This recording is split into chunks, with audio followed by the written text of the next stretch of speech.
வணக்கம் நண்பர்களே, இன்றைக்கி பொட்டுக்கடலை மாவும் முட்டையும் வச்சு ரொம்பவே டேஸ்டியான ஒரு குழம்பு செய்ய போகிறோம். நான் இதுக்கு 1 கப் பொட்டுக்கடலையை நல்லா ஃபைன் பவுடராக மிக்சியில் அரைச்சி வச்சுருக்கேன். இன்றைக்கி 4 முட்டை சேர்க்குறேன். நீங்கள் வேணும்னா இந்த அளவுக்கு 3 முட்டை கூட சேர்த்துக்கலாம். ஒரு லெமன் சைஸ் புளியை ஊற வச்சுக்கோங்க. 2 பெரிய வெங்காயம், 1 தக்காளியை கட் பண்ணி வச்சுக்கோங்க. 2 கொத்து கருவேப்பிலை. பொட்டுக்கடலை மாவில் அரை டீஸ்பூன் உப்பு சேர்த்துக்கோங்க. முட்டைகளை உடச்சி ஊற்றிக்கோங்க. முட்டையை உடச்சி ஊற்றினப்புறம் ஸ்பூன் வச்சோ இல்லைனா கை வச்சோ நல்லா பிசைஞ்சு விட்டுக்கணும். ரெண்டும் நல்லா மிக்ஸ் ஆகிற மாதிரி. 1 கப் பொட்டுக்கடலைக்கு நான் இன்றைக்கி 4 முட்டை ஊற்றியிருக்கேன். நீங்கள் வேணும்னா உங்களுக்கு விருப்பப்பட்டால் நீங்கள் இந்த கலவையோட மிளகுத்தூள் கொஞ்சம் சேர்த்துக்கலாம்.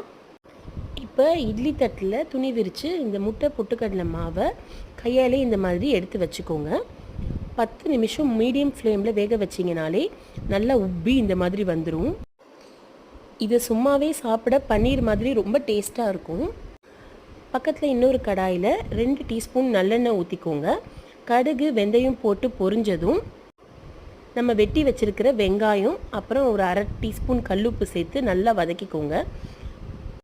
இந்த வெங்காயம் வதங்குற கேப்பில் நமக்கு ஒரு அரைக்கிற வேலை இருக்குது. 1/4 மூடி தேங்காய், 1 டீஸ்பூன் ஜீரகம், அரை பெரிய வெங்காயம் நம்ம ஏற்கனவே வெட்டி வச்சோன்னா அதில் கொஞ்சம் எடுத்து நல்லா மைய அரைச்சிக்கோங்க. வெங்காயம் நல்லா வதங்கினதும் கருவேப்பிலையும் தக்காளியும் சேர்த்து நல்லா வதக்கிக்கோங்க.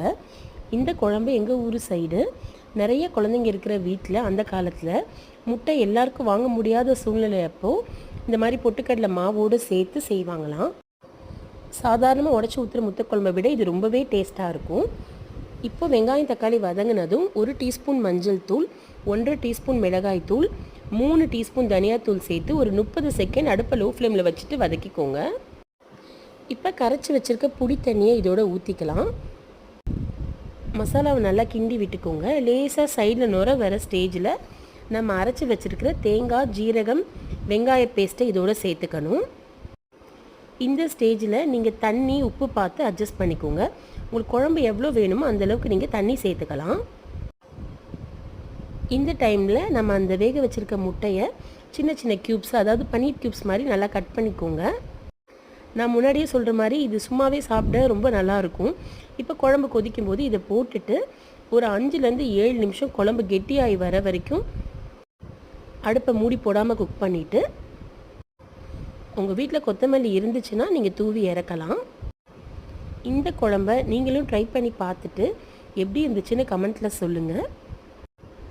நன்றி. இன்னொரு வீடியோவில் பார்க்கலாம்.